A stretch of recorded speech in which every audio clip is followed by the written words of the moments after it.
Outer Range is a complex, intriguing sci-fi western TV series that's left many viewers scratching their heads.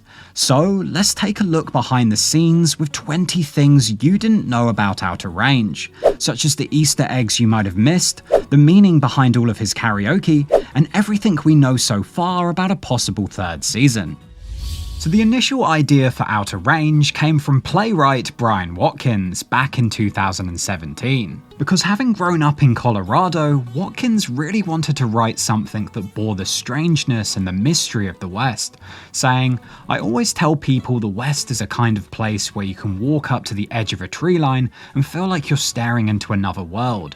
It's filled with equal parts wonder and danger." And from this concept came the idea for a story about a Wyoming rancher haunted by the appearance of a mysterious black void on his land. Now, many have since speculated that Watkins might have drawn his inspiration from the famous urban legend of Mel's Hole, in which a man known as Mel Waters called up a radio show claiming that a bottomless pit had appeared on his land, from which his neighbour's dead dog apparently emerged alive and well. Now, as similar as this story is to Outer Range, Brian Watkins has never actually made any specific reference to it. But whatever his inspiration might have been, the core concept of the show was so undeniably intriguing that Amazon Studios reportedly greenlit the show after reading just the spec script for the first episode, before quickly arranging multiple writers' rooms to help Watkins flesh out the rest of the story, as well as giving the playwright the important role of showrunner, despite it being his first time helming a TV show.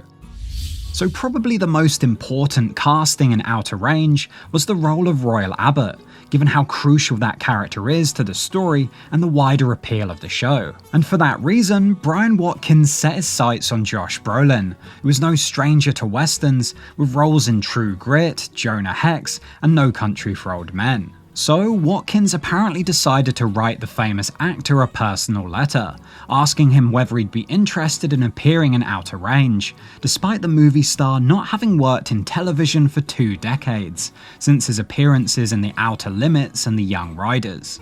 But luckily, Josh Brolin happened to be in the mood for a new challenge, saying, "As an actor, that was really interesting to me. I was just looking at it like, why are you doing TV after 20 years? Because it frightened me. It's a big swing, and I like that." Also, having grown up on a ranch himself as a fan of Ray Bradbury, the actor had apparently always been interested by the contrast between the Western and sci-fi genres, so Outer Range very much appealed to him. And the role of Royal Abbott was also a big draw, especially in regards to his character arc, with Brolin saying, "The attractive thing is you create this archetype and then you emotionalize it.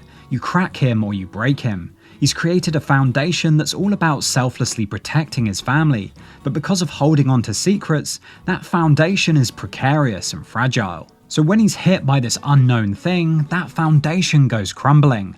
I liked the idea of taking a stereotype and killing it." And so, just like that, Outer Range found the perfect Royal Abbott. So as soon as Outer Range was first announced, many likened the show to Yellowstone, given that it was another neo-western TV series all about an influential ranch owner, played by a famous movie star. Now, given all the success that Yellowstone brought Paramount Plus, nobody could blame Amazon Studios for wanting to replicate that formula with Outer Range. However, Josh Brolin quickly hit back at the comparison, saying, "There's nothing other than horses and cowboy hats and maybe warring families in Outer Range that reminds me of Yellowstone." At the same time, Brian Watkins revealed that he believes the appetite for shows like Yellowstone and Outer Range are more to do with a wider resurgence in westerns, believing that the genre has changed tremendously over the years and fans want to see more of it. Even Yellowstone creator Taylor Sheridan seemed to echo this sentiment when asked about Outer Range, saying, "I don't know that it's flattering because I don't think they're doing it because Yellowstone is good, they're doing it because 15 million people watch it, and they're like, a lot of people watch westerns, let's make westerns." So regardless of whether Outer Range is a product of the success of Yellowstone or not, the two shows actually have some pretty undeniable connections. For instance, the actor Will Patton plays Garrett Randall in Yellowstone and Wayne Tillerson in Outer Range, two characters that are actually pretty similar. Also, the real-life daughter of Josh Brolin, Eden Brolin, actually has a prominent role in Yellowstone as the character of Mia. And interestingly, Eden actually fronts a band called Attaboy, in which the drummer is Lewis Pullman, who plays Rhett in Outer Range. So when Outer Range first entered production, the show was actually supposed to be filmed in Canada, but due to COVID travel restrictions, the show was instead shot in America, primarily in Albuquerque, New Mexico, using lots of local locations that have previously appeared in the likes of Breaking Bad, Longmire, and No Country for Old Men. However, this sudden change of location naturally created some headaches. For instance, the Abbott Ranch house apparently had to be constructed entirely from scratch, and to make the landscapes look more like Wyoming, CGI was used to insert the famous Grand Teton Mountains. So Outer Range is a show that draws upon a lot of pre-established mythology to give context to its more complex themes and storylines. For instance, the very first episode of the series begins with a voiceover from Royal Abbott, giving a brief explanation of the Greek god Kronos. Now initially, the mention of this deity seemed to simply be a means of hinting that the hole on the ranch is of ancient origin and acts as a portal between two different places. But by the end of season 1, it becomes clear that there was a lot more foreshadowing in this opening scene than we first thought, because Kronos actually has quite a lot in common with Royal Abbott. For instance, Kronos is often associated with agriculture and is known for carrying a sickle, typically the tool of a farmer or rancher like Royal. And Kronos is also commonly referred to as Father Time, which actually makes for a pretty fitting nickname for Royal, given that he's essentially a time-traveling dad. But to go even deeper, Kronos famously betrayed his father, again much like Royal did to his. And Kronos went on to swallow all of his children for fear that one of them might overthrow him, until one of them finally did, which kind of mirrors the way in which Royal alienates his sons in order to keep his knowledge of the whole to himself, until his granddaughter finally robs him of his control of the situation by shining a light on his secrets. Outer Range also draws a lot of ideas from religion, which are not always immediately obvious. For instance, the seemingly random scene in which Cecilia puts her hand inside the mouth of a dead bear to be bitten is actually a reference to a Bible passage, in which a group of children are mauled as punishment for spiting a prophet. So when Cecilia sees the dead bear, at this point in the story she is going for a major crisis of faith, having just covered up a murder committed by her own son. So being the religious character that she is, Cecilia bites herself with the dead bear as a means of atoning for her sins in the eyes of God. Now in most TV shows, there's rarely much meaning to be found in the names of characters, but in Outer Range it would appear that they function as a form of subtle foreshadowing. For example, Royal is unsurprisingly derived from the word royal, meaning monarch or king, possibly referring to the character's position as the patriarch of the family and his need for control over his land. And then Cecilia is believed to be derived from a Latin word meaning blind, seemingly referring to how she is kept in the dark by Royal throughout season 1 and is generally blinded by her faith. Also, Perry is believed to have come from a Latin word for traveller or pilgrim, which seems fitting given his decision to venture into the hole to a different time period. Even the surname Tillerson originated from the Old English name Till, as in to till the earth, much like how Wayne wants to dig on the Abbott Ranch. Now of course this could be a coincidence, but it seems unlikely given that you can apply this logic to most of the characters in the show and typically find some sort of connection between their name and their role in the story. So during interviews, Brian Watkins has been pretty candid about the fact that Outer Range is packed full of meaningful symbolism and what he calls emotional Easter eggs, encouraging viewers to re-watch the show to get a greater understanding of what's going on. For example, in reference to the wall mounted with stuffed owls, he said, "The instructions to my production designer for that piece was that we're looking to express a wall of murdered wisdom. That, to me, is what the Tillerson family kind of represents." He also made reference to the crochet sign in Cecilia's office and the placement of beer in the first episode, teasing that even details as minute as this actually have a deeper meaning. So there are clearly some pretty significant clues included in the show for viewers that are committed enough to search for them. like Amy wearing the clothes of Marty McFly to tease her time-traveling destiny, or how Royal innocuously mentions that he didn't eat ice cream until he was 10 years old, hinting at his secret childhood in the 1800s. Also, another element of Outer Range drawing a lot of speculation among fans is the significance of certain colours featured in the show, specifically yellow, red and blue. Be it in Amy's drawing or the BY9 logo, one way or another these three colours seem to appear everywhere, and clearly have significant meaning, as spelled out in the scene in which Autumn encounters a bear. Yellow. Now, there are quite a few interesting theories that you can delve into online about the meaning of these colours, but honestly it feels like one of those recurring mysteries that will become clearer as the show continues. So make sure to keep an eye out for yellow, red and blue throughout the second season and beyond, because chances are they're hinting at something important.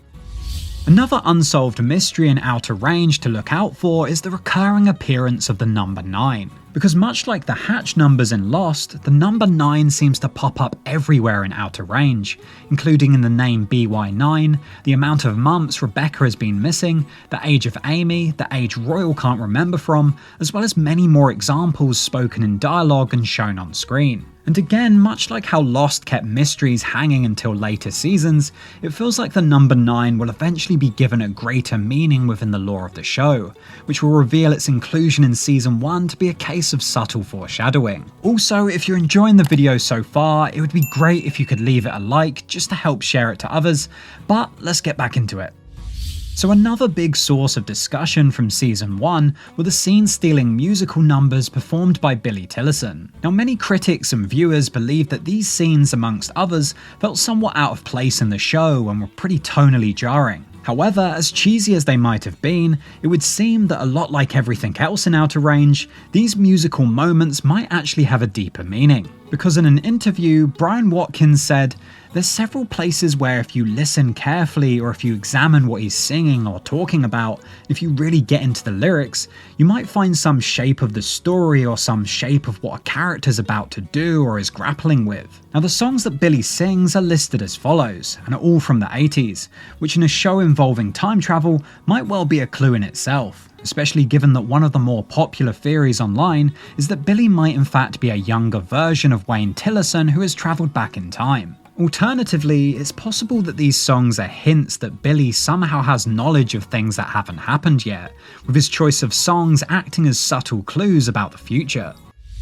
Another really interesting thing that a lot of people missed in Outer Range Season 1 was the inconsistency of Royal's wounds after travelling through the hole. Because in episode 5, if you freeze frame the moment that Royal is remembering falling through the hole from having visited the future, you can see that he inexplicably has 2 bullet holes in his body, much like the bison has 2 arrows in his. But when Royal returns to the present day, the bullet wounds are nowhere to be seen. Also in the same scene, Royal is very clearly shown to have 3 cuts on his back from climbing through the barbed wire, yet in the very next scene when he gets home, he's shown to only have 2 cuts. Now, full disclosure, these could simply be mistakes, but considering how much detail Watkins put into the show elsewhere, it seems unlikely that such obvious makeup errors would go unnoticed. So this has led to a lot of speculation online, with some believing that the decisions the time-traveling characters are making are actively changing reality before their eyes, by changing pre-established timelines.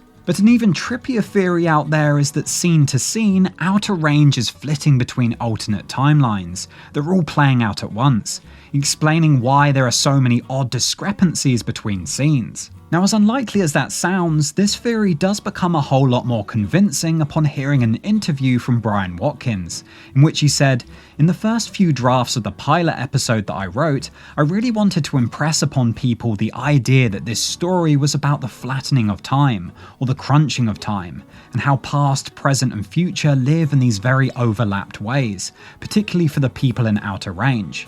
And he went on to say that when Royal was falling through the hole at the end of episode 1, there was a stage where I'd written all of these snippets of what he hears as he falls through the hole. I'd written he hears such and such from episode 397, he hears such and such from episode 5624, he hears such and such from episode -8. So it would seem that Outer Range is messing with timelines in some shape or form in Season 1, and hopefully in future seasons the nature of this manipulation will start to make more sense.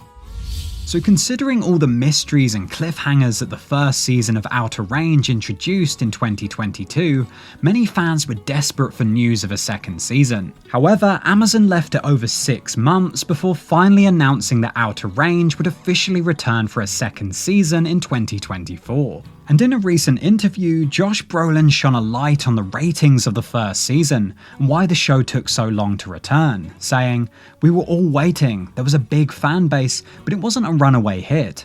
I was like, look, I feel this is worth it, I can go do a movie, I don't have to do this, but there's something in this that's golden, let's keep exploring it."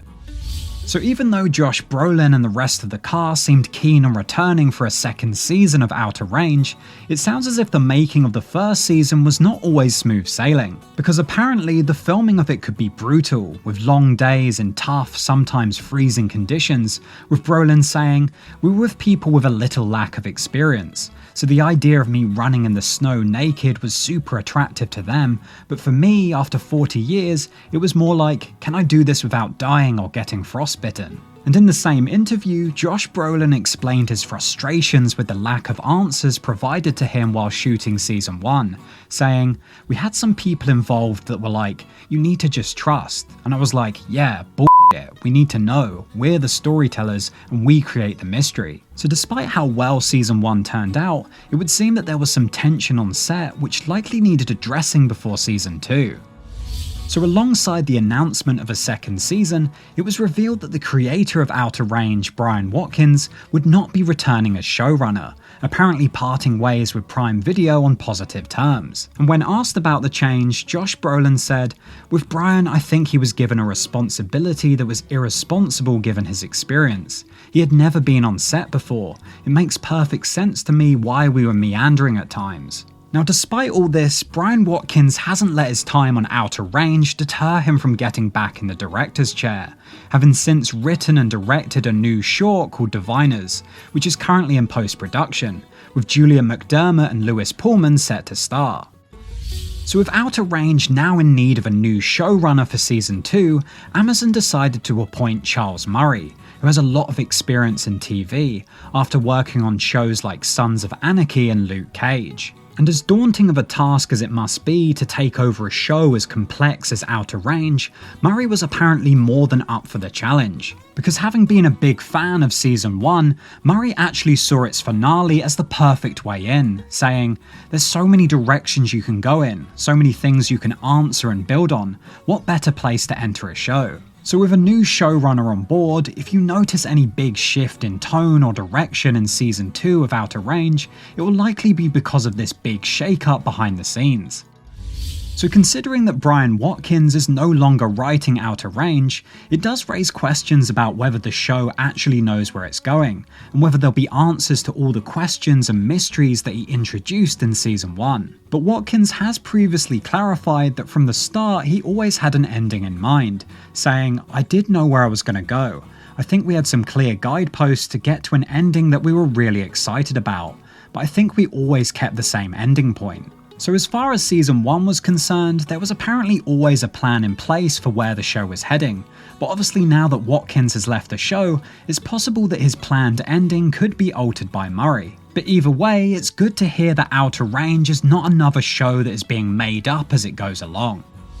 Another interesting development behind the scenes heading into Season 2 is that an astrophysicist has joined the writer's room in order to help Charles Murray map out the rules and realities of time travel within the logic of the story. So I think this shows that Murray is taking the science fiction element of Outer Range very seriously, and has already hinted that he won't be using time travel as a cheap gimmick, saying, "If we found a cool way to do something and we couldn't tie it into an emotion, we didn't do it. The biggest part of what time travel meant to me and the writers was how can this help expose something that a character's going through." And this approach apparently resulted in the episode of Season 2 in which Deputy Sheriff Joy finds herself stranded in the 1800s, forced to live amongst a Native American tribe. So as Yellowstone found out with the departure of Kevin Costner, any TV show that relies so heavily on a single film star is always going to have to work around the availability of that actor and their appetite to be involved, which in some cases can lead to a series being cut short before its time. However, as of season 2, it would seem that Josh Brolin is still very much on board with Outer Range, acting as an executive producer and even opting to direct the penultimate episode of season 2 himself. He also apparently got on well with the new showrunner Charles Murray, who said, "We bonded from the jump. We didn't dance around each other, we went straight to the work." So on this front, the future of Outer Range looks pretty positive. Now as for whether Outer Range will get a third season, that will obviously all come down to ratings, specifically whether the show can draw in the same loyal fan base from season 1, despite the long gap between seasons. However, should Outer Range season 2 be a success, apparently Josh Brolin has already discussed ideas about a third season with Charles Murray, so we'll just have to wait and see. But in the meantime, let me know below your thoughts on Outer Range and any mysteries or secrets that I didn't mention, and while you're here, you might also want to check out this video right here.